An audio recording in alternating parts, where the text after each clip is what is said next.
Not gonna lie, it's a bit convoluted.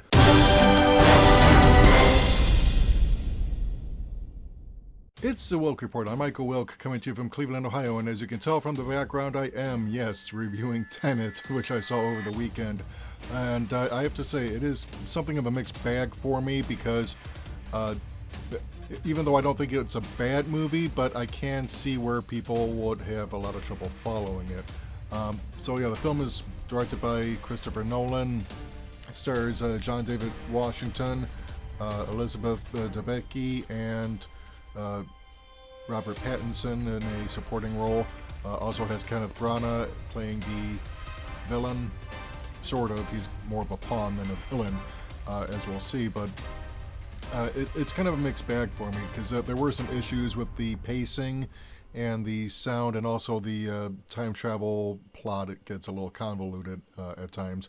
So, and you know, when you've got a movie that's 2.5 hours long, you really have to work on your pacing. I had the same problem when I was watching The Dark Knight about 11 years ago now, where the movie just seemed to drag on and on and on. Didn't know quite how to end itself, and as a result, it ended up being a lot more haphazard than it really should have, and also a lot more complicated.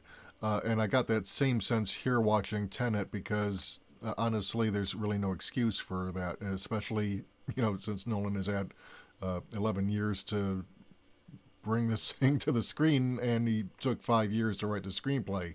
So you really shouldn't have to go ahead and learn as you go along. But we're living in some strange times. But let me stop rambling and get right to the review. So it's going to be as spoiler-free as I can make it. Although I will have to give a couple spoilers just so you get an idea of what's going on. So the basic plot is that a CIA operative played by John David Washington, whose character is never actually given a name, just a title, the protagonist, is recruited by this agency called Tenet, which is fighting a temporal Cold War against unseen antagonists in the future. And Tenet, of course, has a double meaning in this case, Tenet being a set of beliefs, and also a palindrome that is a word that is spelled and pronounced the same backward as forward, which ties into the time travel plot, because the antagonists of this temporal Cold War have found a way to reverse the flow of entropy, which is like, okay, so you've got an egg on the one hand, and let's say it falls off out of your hand when you're trying to cook an omelet, and it falls to the floor and breaks. Well, that's entropy, because the egg is moved from one point in time and one state of being intact to another point in time, and it's smashed to bits and completely unusable.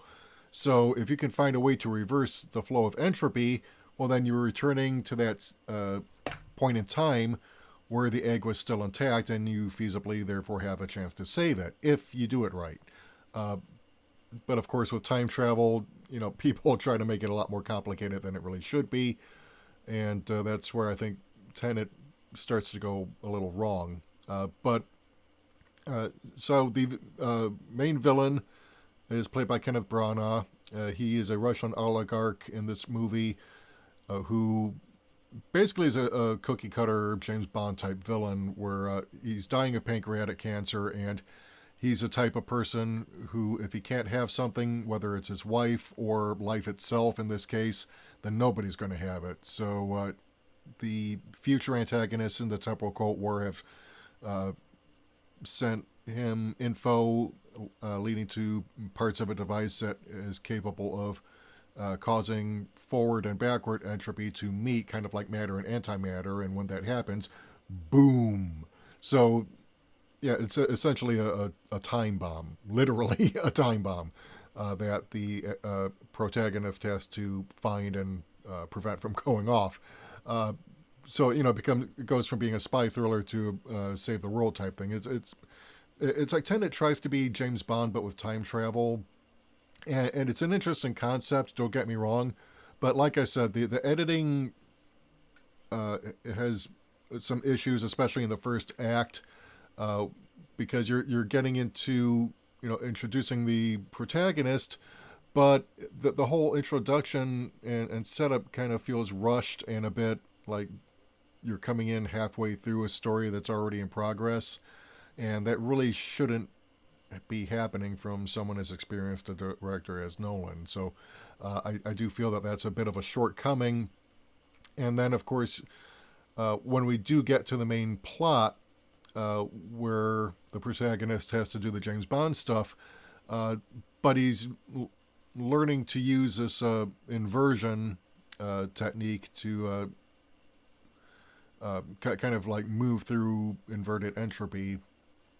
So he's like moving forwards and backwards in time, and there's a whole, like I said, it's really complicated. And then, of course, with the wife played by Elizabeth Debicki, her story arc is actually really the only one that gets any sort of like development and resolution. I mean, the protagonist really, we don't get any backstory to him. We don't get any character growth or evolution. He's just there. And same thing with, and it's a problem for me. It really is, because you want a sympathetic protagonist, and when your character is literally called the protagonist, you want to make him as sympathetic and likable as possible, but, what is likable about him? I mean, it's definitely a weak spot in the film, and I think that Nolan really should have known better. And also I kind of take issue with just having him called the protagonist, like he doesn't even deserve a name, or that it's not important that he have a name, because it really kind of removes any sense of our ability to empathize with this person and, what he's going through. So, that kind of dehumanizes him in a way that in an era of George Floyd and Jacob Blake and Breonna Taylor, why would you do that? So, yeah, I thought that was another weak spot.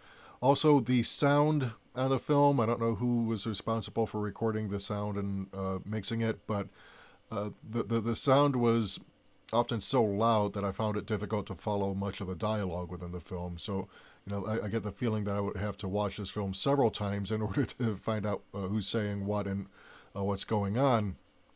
But, by the time the film resolves itself, I mean, everything kind of comes full circle. It's kind of telegraphed when we finally get the big reveal as to who's actually running Tenet and, who the protagonist is. But, if you're into, like, James Bond movies, especially modern day James Bond movies and convoluted plots, you'll probably like this film. I like to pride myself on having a longer attention span and more attention to detail than most moviegoers today. But, I found this kind of hard to follow at points. So I really don't know what to say except that, it's not bad, but, at over 2.5 hours long, you really need to do better. So, but let me go ahead and get to the box office, because the beer bug is definitely affecting things. Tenet kicks off with $20 million in the United States, nears $150 million globally. After months of delays, Christopher Nolan's sci-fi epic Tenet finally arrived in United States theaters and generated $20.2 million over Labor Day weekend. Ticket sales, though difficult to dissect given the uncharted waters of the coronavirus era, are roughly in line with expectations for a new release during a pandemic. The espionage thriller is already nearing the $150 million mark globally, thanks to a stronger showing at the international box office. Overseas, Tenet earned another $78.3 million this weekend, bringing its worldwide haul to $146.2 million. So yeah, this is pretty much a strong showing given the situation, but it's pretty clear that it should be doing more, and probably would do more if not for the coronavirus. So yeah, that's going to be a problem, but, like I said, this is the best that can be expected considering what's going on in the world. The domestic debut for Nolan's latest includes ticket sales from preview screenings that started on Monday in the United States and Canada. In pre-coronavirus times, Tenet would have seen a much more substantial opening weekend figure. However, it's launching in a vastly different environment since numerous theaters in the country are out of operation. So let me skip this next paragraph. it was only able to play in about 2,800 cinemas across the country.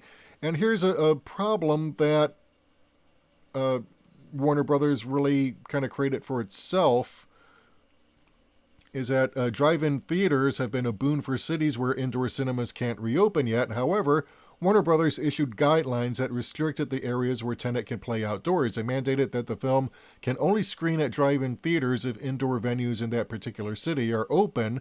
That means drive-ins in Los Angeles and San Francisco, both of which have been doing robust ticket sales during the pandemic, did not have access to one of the buzziest titles of the year. And that is a huge mistake, in my opinion, that has hurt the box office for the opening weekend, because you would want outdoor theaters to be playing Tenet where indoor theaters are closed, not when they're open. So you're basically tying theaters' hands and lowering your opening weekend box office. And I don't understand what Warner Brothers is doing here by engaging in this strategy. I mean, because right now outdoor theaters are really the only way you're going to salvage theatrical releases until the coronavirus finally does blow over, which could take several years the way things are going. So, I hope Warner Brothers pulls its head out of its ass, but we'll see what happens. But anyway, what do you think? Let me know. I want to hear from you. If you like what you've heard and you want to hear more, hit the subscribe button and the bell icon and select all to receive notifications whenever we upload new content. Like this video, share it. If you want to help support the channel, keep the lights on, help us bring you more content, head over to our Patreon or our Subscribe Star page. We can't do this without you. Until next time, this is Michael Wilk for The Wilk Report saying take care. Good night. I'm out.